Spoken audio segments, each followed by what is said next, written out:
How to clear Chrome cache and data on mobile. So first you want to open up the Google Chrome app, and then you want to click on the three vertical dots on the top right hand side. Then you want to go to settings, and from here you want to go to privacy and security. Click on it.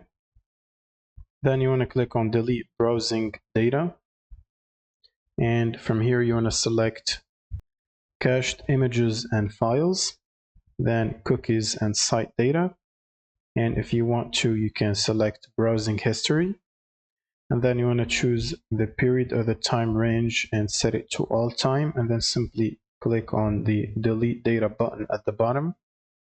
Now once you do that, you should close the Chrome application, and then you want to go to the settings, and then you want to search for apps in the settings, and then simply click on the apps, and in here you want to search for Chrome or the Google Chrome app. So you'll simply type Google Chrome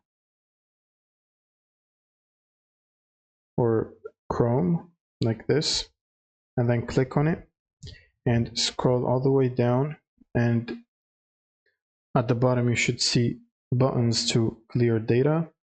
Click on clear data right here, and then click on clear cache. Click on OK, and like that you have cleared the data and the cache for Google Chrome. Now you can click on force stop if it's already running, and then you can simply close out of the settings and just run Google Chrome app again. And that's pretty much it. Thank you guys for watching, and subscribe.